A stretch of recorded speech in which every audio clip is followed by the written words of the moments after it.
countries do, but probably has a couple of things that maybe that I don't want to know about. But he's a very special person. I've known. Going to be talking trade. We're going to be talking a little bit of Russia, Ukraine. We'll be talking about energy, and have energy down to a pretty low point right now in the United States. We're drilling, drill baby drill, we call it.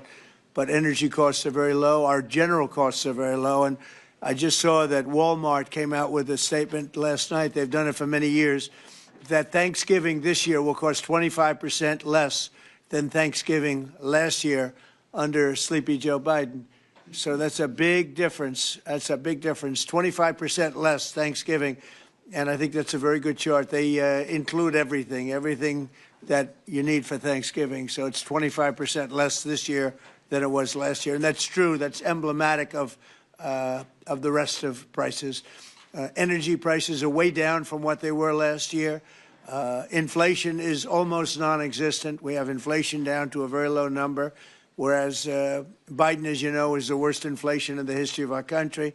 So we're doing very well.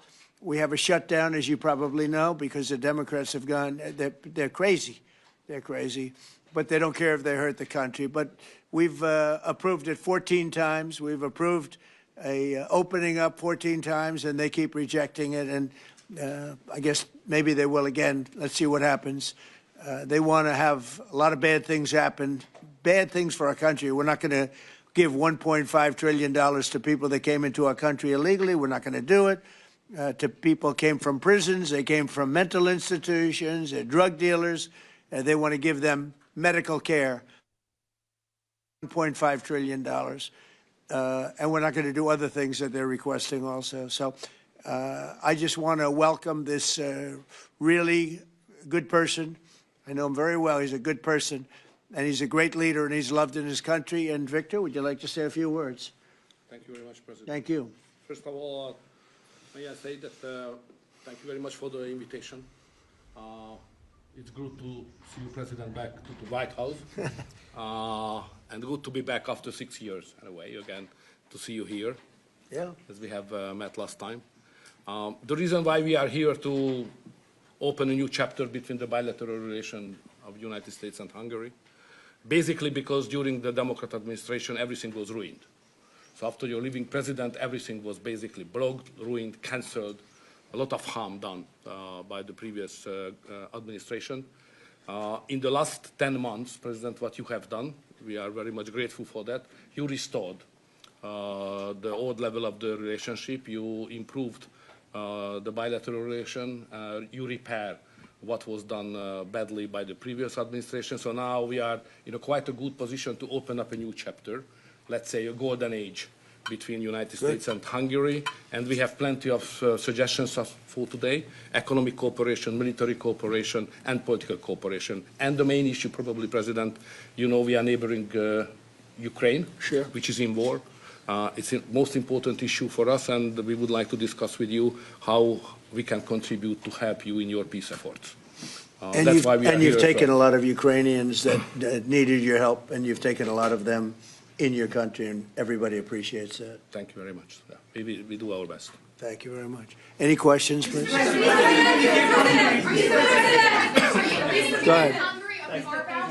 Thank you, Mr. President. Mr. Orban has requested an exemption as it relates to oil that is coming from Russia.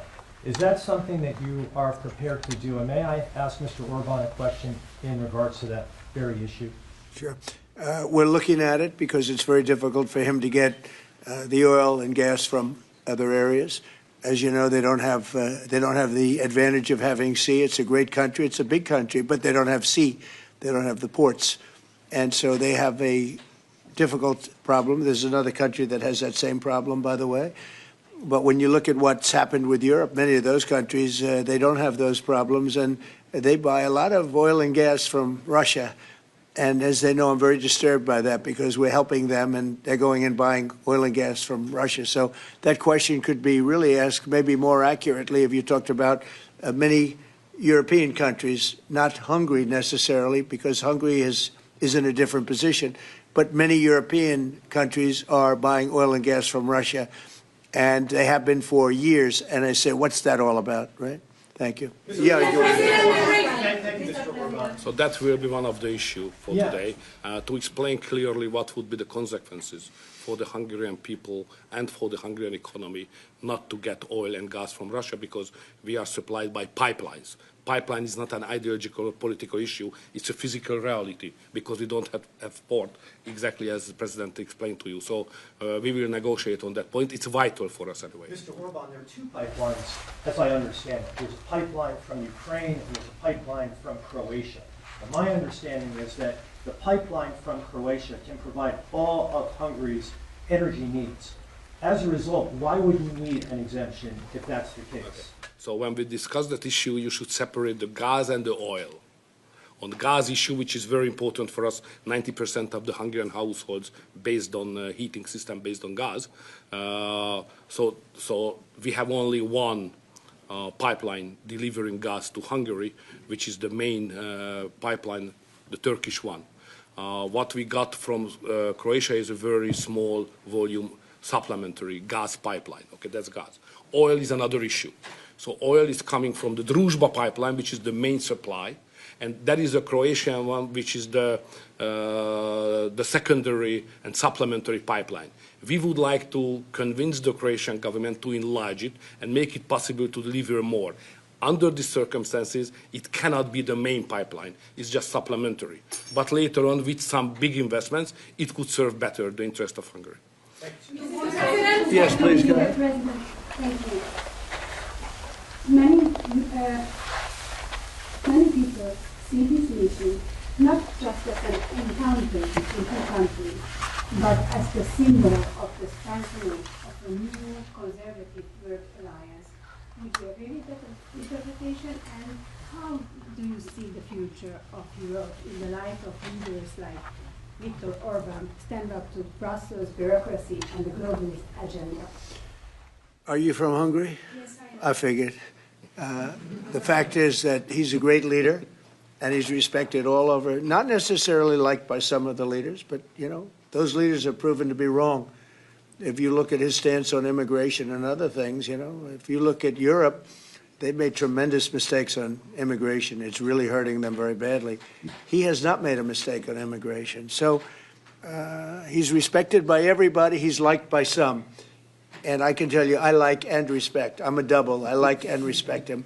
And that's the way Hungary is being led. They're being led properly. And that's why he's going to be very successful in his upcoming election. May I have a comment Please. on that? You know, language is important because the Anglo-Saxon terminology is different from the European one. So to use categories can create some misunderstanding. So I would like to be clear as much as we can. We are the only government in Europe which consider itself as a modern Christian government. All the other governments in Europe are basically liberal leftist governments. So we try to do something from 2010 which is different from what the others are doing, even at the philosophical level and at the level of practice as well, as just the President described it, like migration.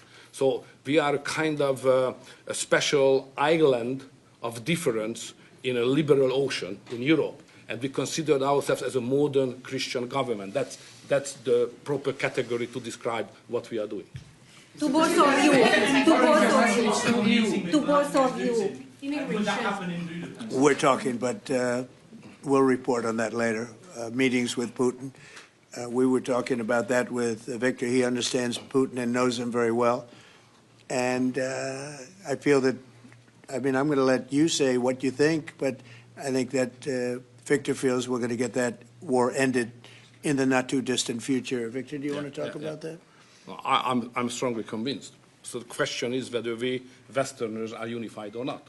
The problem is that the President has huge peace efforts, which are just splendid and very positive for the European continent and all the peoples of Europe. But at the same time, we are not unified because Brussels and the Europeans has a different approach to the war. So the only pro-peace government is the United States government and the small Hungary in Europe anyway. All the other governments prefer to continue the war because many of them think that Ukraine can win on the front line, which is a misunderstanding of the situation. So it's a complicated issue. We will discuss it. it requests not just 2 minutes to respond to your question, but rather than our lecture. Sorry, not to continue more than that. To both of you, to both of you. So you would say that Will that be Ukraine a cannot win that war? You know, miracle can happen.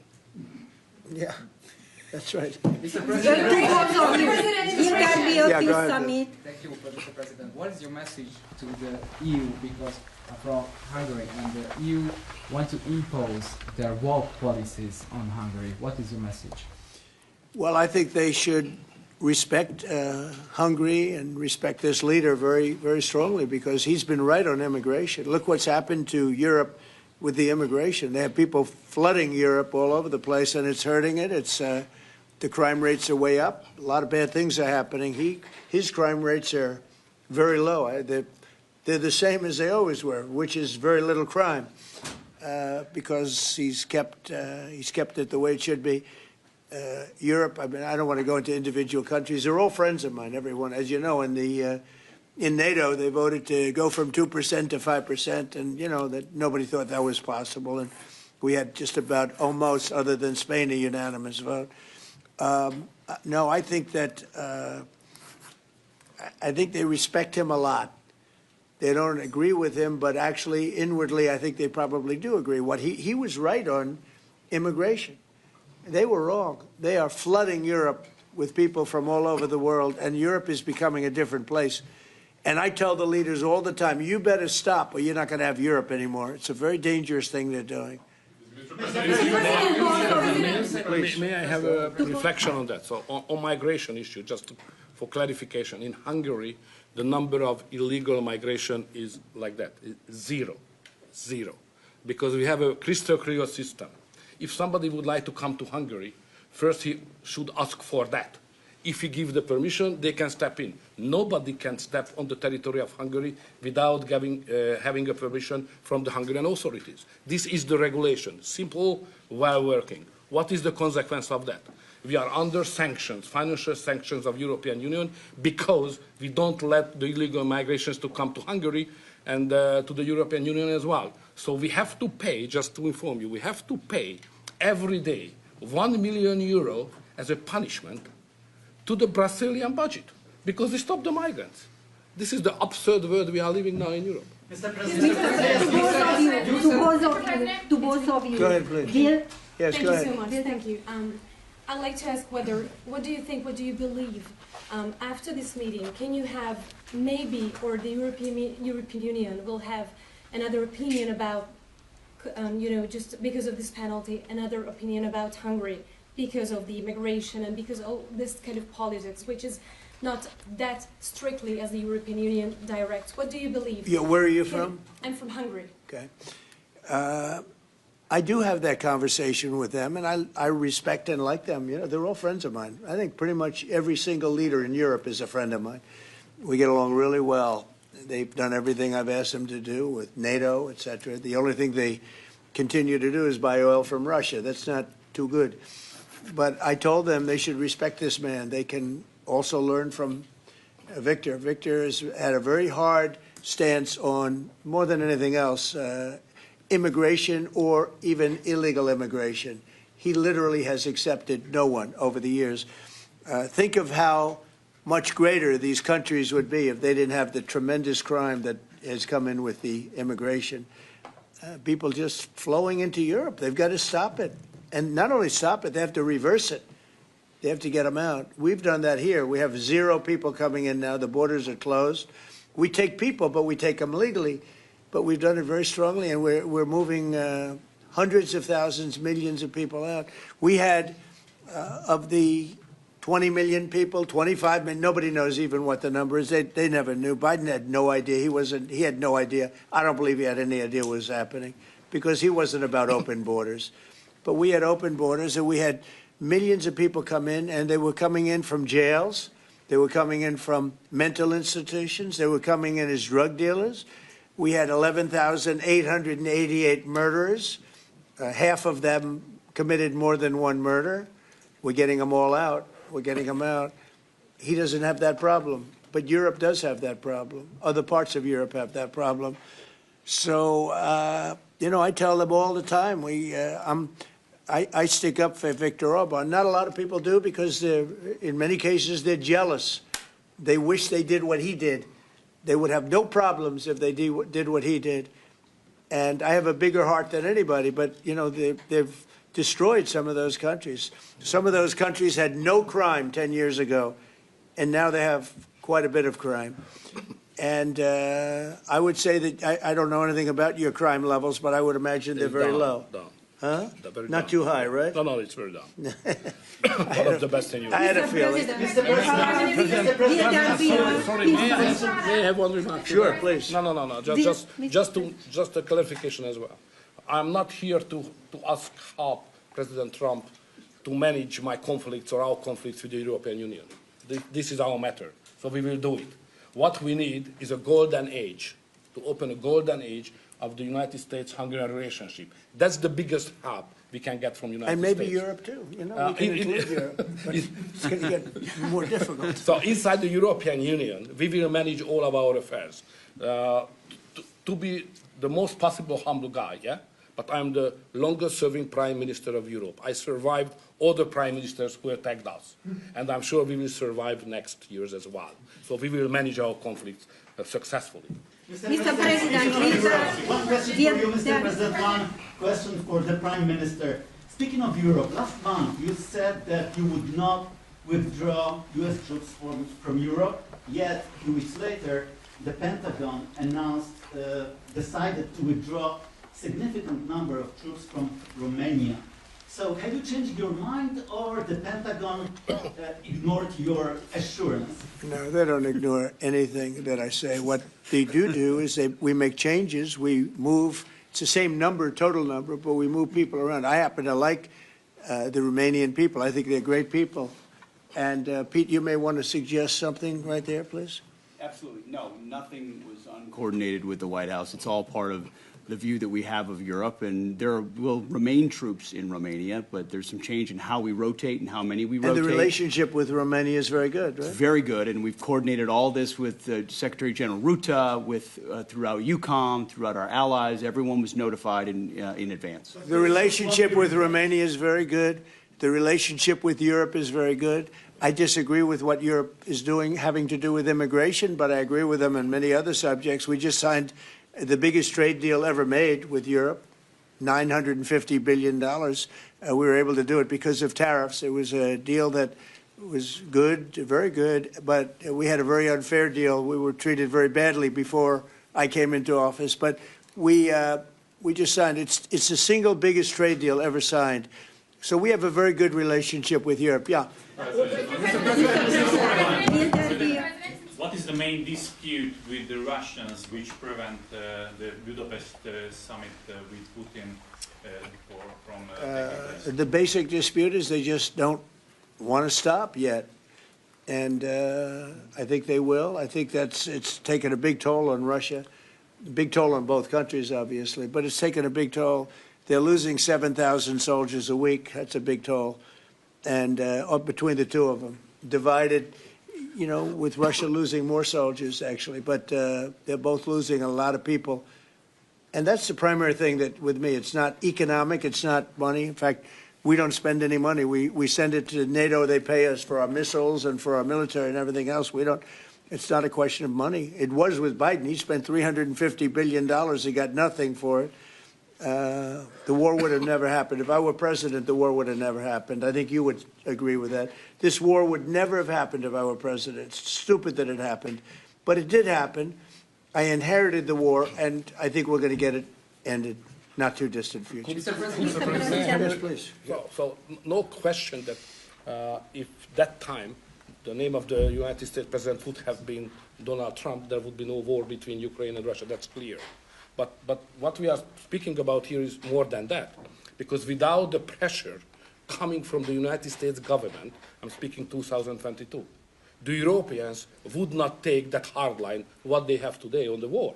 Remember that big countries of Europe rejected to be involved more than just sending some, humanitarian issues. So the pressure coming from the United States to be more pro-war in Europe. So that's the fact of the history anyway. So we have to restore something which was which was ruined and created from here, and that's the reason why I understand absolutely the devotion of the president now to do everything to stop the war, because that would be not that deep without the previous government pressure from here. So the reason why I'm here to be as much as helpful I can to contribute to the peace efforts of the president, because that was an enormous mistake what we have done, I mean, the Western world several years ago, and we have to stop it, and it's common responsibility. Biden actually pushed for that war to happen.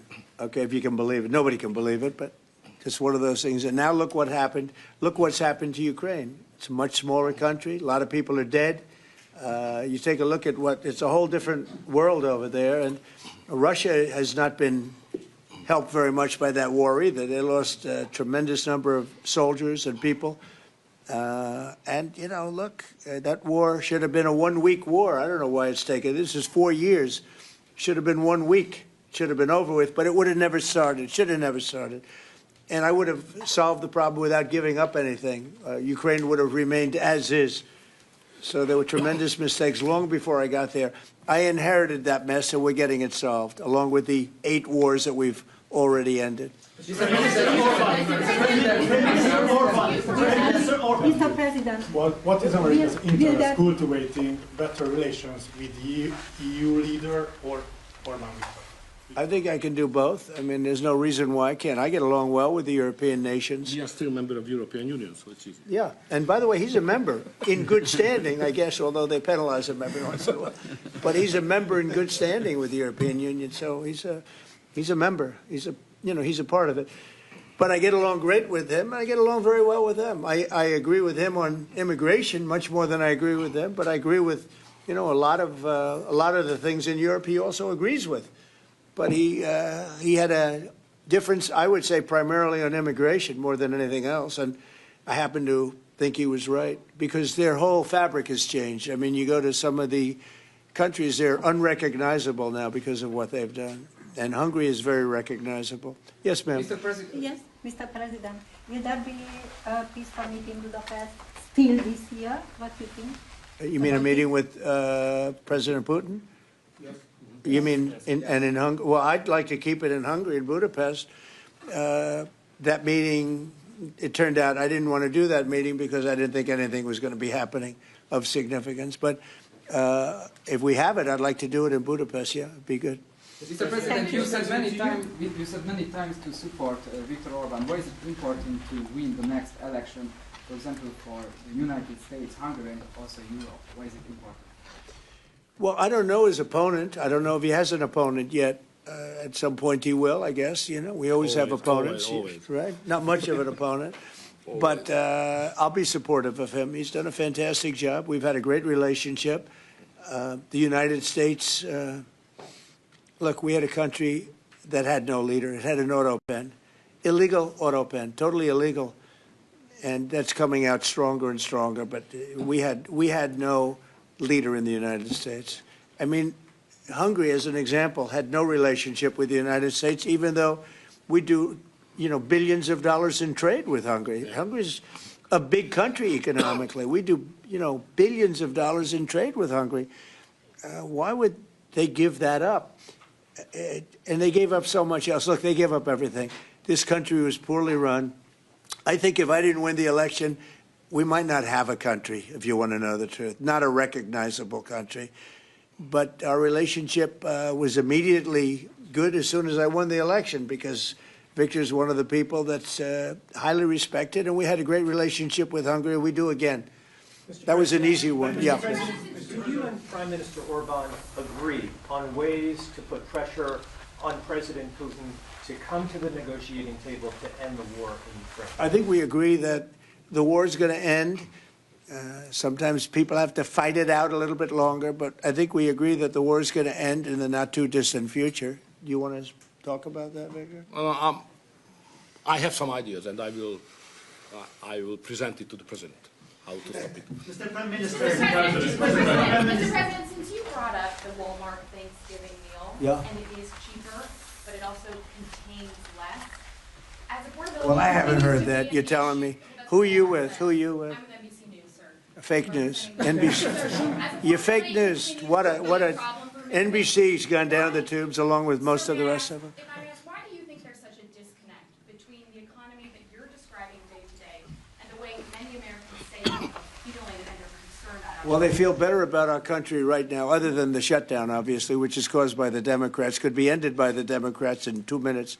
They feel much better. We have more jobs. We just set a record on jobs. You do know that. We have more investment in our country than any country in history. We're over $18 trillion as of this moment, and we're going to be maybe at 20 or 21 trillion by the time I finish up my first year. And there's been no country, China, no country in the world that's done anywhere even close to that number. Your friend Biden, as an example, in 4 years was less than $1 trillion. We'll be at 21 trillion in 1 year. So there's no country that was even close to that, and our country was a laughingstock all over the world. We have more jobs, we have more potential than any other country, and frankly, we're the hottest country right now. Victor said to me before, we're the hottest country anywhere in the world. Think of it. We'll have $21 trillion invested. We have auto plants pouring back in. We have AI pouring back in. We're leading China in AI by a lot.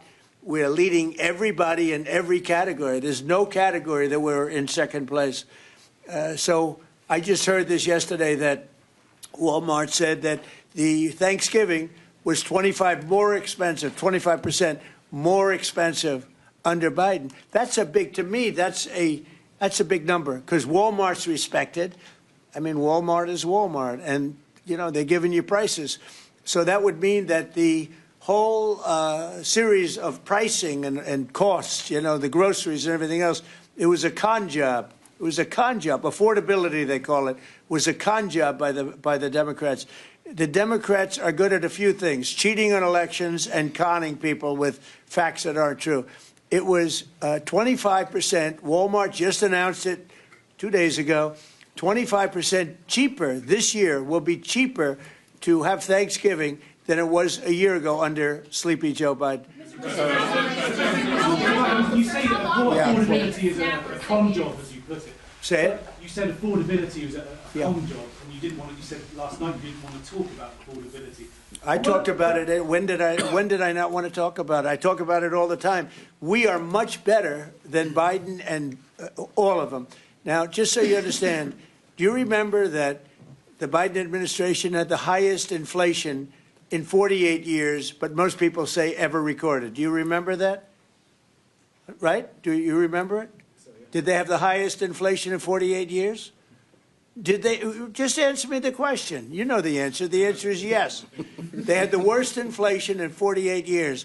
We have almost no inflation. We're down now to 2%, and we'll be at maybe 1%. You want to always stay above 1%, actually. You want a little tiny bit of inflation. We're at a perfect number. They were at the highest level in recorded history, okay? And when you talk about affordability, that one fact. Now, let's talk about the second biggest subject after inflation, energy. We're going to be at $2 gasoline. We're going to be approximately $2 very soon. We're a little bit above $2 right now for gasoline.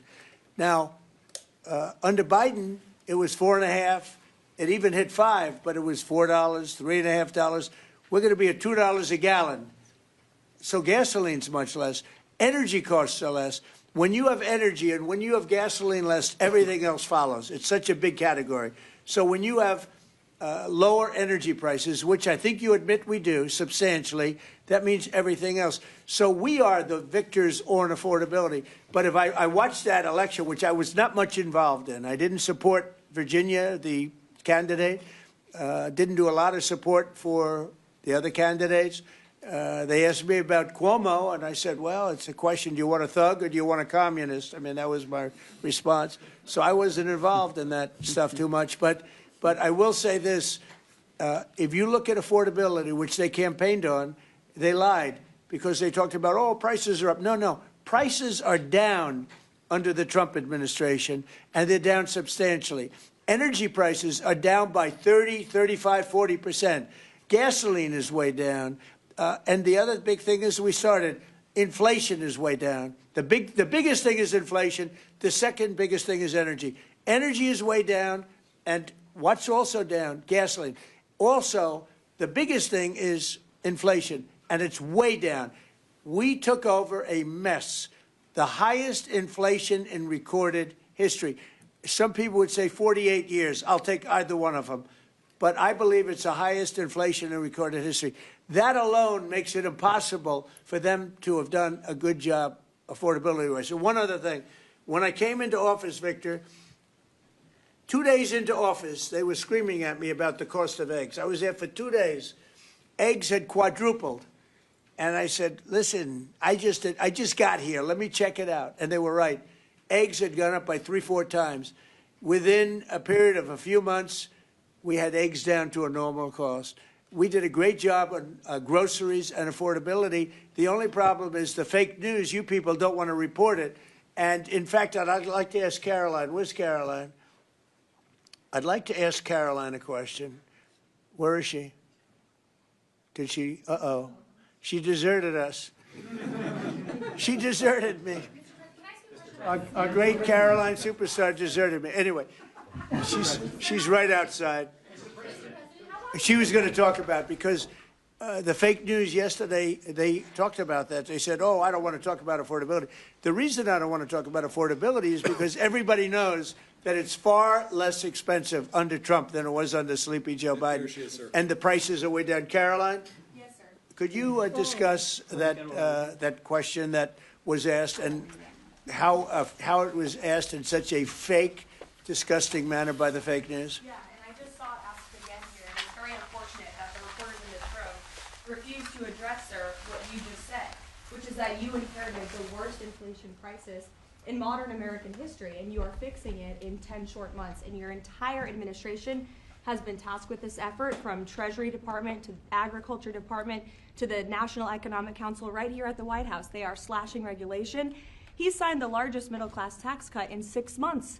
In 6 months, in record time, putting more money back into the American people's pockets. So affordability is what the American people elected this president to do, and he is doing it, and you guys refuse to cover it, and you refuse to cover that the previous administration created the worst unaffordability crisis in American history. And I've been watching the TV all day saying that he doesn't want to talk about affordability. That's what he's working on every day, and that's what this administration is doing. Right now. But you know why they refuse to cover it? Can I get Because they're fake someone? news. That's why. Go ahead. Can I get her someone? Sure. Caroline, the Prime Minister would like you to work for him in Hungary. Please consider. You know what? That's a very good decision you just made. Please don't leave us, Caroline. Yeah, please. You spoke to Republican senators. They do not seem interested right now in getting rid of the filibuster. That's too bad. They're making a big mistake. That's right. No, but they're coming my way. You're right. Wait a minute. The way to do it for the Republicans is to terminate the filibuster. They call it the nuclear option. This is the second form of nuclear. Very good. Very good. This is a good form. This is not a bad form. I would have been in favor of that a long time ago. But you know the Democrats are going to do that. And most of you will admit the Democrats are going to do that. So why aren't we doing it? And I think only a foolish person would be against that, especially when you realize that these are crazed people. These people are absolutely crazed, Trump derangement syndrome, whatever it may be. And I am totally in favor of terminating the filibuster. And we would be back to work within 10 minutes after that vote took place, and lots of other good things would happen. And it doesn't make any sense that a Republican would not want to do that. If they're not going to do that, then it seems like you'd have to make a deal with Democrats to end the shutdown. Here's some of the things that we'd pass if we terminated the filibuster. Voter ID, no mail-in voting, no cash bail, no men and women's sports, no welfare for illegals. You could go on and on. This is 2 pages of things we'd do if you did that. Without it, I don't know that you pass anything, because you can't deal with them. They're really irrational. They really are. But I was happy to see that a tremendous liability to this country, a woman that made herself rich in this country, Nancy Pelosi, has quit. And she'll be out of here pretty soon. And I consider that to be a great asset for America, getting her out. Yeah, please go. Are you really going to deal with Democrats? You're not interested in it? I don't know. We'll see what they have. I mean, we'll see. But they're very destructive for the country. NBC, fake news. I'm not taking you. Go ahead. Mr. President, are you worried about it backfiring in the future on Republicans? Should they get rid of the filibuster and then down the road Well, you know, normally I would say, well, a little bit, but the reason that I'm not is because if they ever took over power, they'll do it. Look, Joe Manchin and Sinema are two people that are no longer in politics because of this issue. They were opposed to what the Democrats wanted to do. They wanted to terminate the filibuster. They were opposed to it. They're no longer in politics. They're gone. The Democrats will do this. So if the Democrats are going to do it, I'm saying Republicans should do it before they get a chance. It's very simple. And if we do it, we will never lose the midterms and we will never lose the general election because we will have produced so many different things for our people, for the country, that it would be impossible to lose an election. AI bubble. Are you worried about an AI bubble? No, I love AI. I think it's going to be very helpful. So many things are happening with it. And in addition to which, we're leading China, we're leading the world in AI. We're building massive electric plants that the companies themselves are building for their plant. I've given them the right because we need so much electricity for that. The word is electricity, believe it or not. Double the electricity that we currently have in the country for just the AI plants. And I've allowed those companies to rebuild and build electric plants along with their facility. We're getting approvals done in less than a month, sometimes in 2 weeks, for massive, beautiful, massive buildings. And no, I'm totally in favor of it. I think it's really going to be the wave of the future, and we're leading the world. We're leading everybody by a lot. How long do you think the shutdown will last? Mr. Orban, President, how long do you think the shutdown will last? I don't know. It's up to the Democrats. We voted, the Republicans have voted 14 times to open up the country, and the Democrats have voted 14 times to hurt the country, really. They should approve it, but they might not. That's why I like the fact that we terminate the filibuster. If we terminate the filibuster, the country will be open within 10 minutes after that termination because we'll take a second vote, which is the opening of the country, and the Republicans will vote to open the country. That's one of the reasons, not the major reason, by the way. I think it's less important than the other things that we get. But if we terminate the filibuster, the second vote that we will take will be to open up the country. It'll take 10 minutes, and the country will be open. Is there any room for bipartisanship? Because it seems like that's the main purpose of the filibuster, is to create some sort of compromise. So Well, it didn't work, obviously. So how You're do you right. That was encourage the purpose of the filibuster, bipartisanship, but that didn't work. So are you saying the next 3 years in Washington there shouldn't be? Well, no. If the filibuster is terminated, we will have the most productive 3 years in the history of our country. If the filibuster is not terminated, then we will be in a slog with the Democrats, and very little for either party will be done. So it's a good thing. Thank you very much, everybody. Thank you very much. Thanks, guys. Let's go. Thank you. Thanks. Thank you, Fred. Let's go. Head out. Thank you, guys. Thank you. Thank you, Fred. Guys, head out. Let's go. Let's go.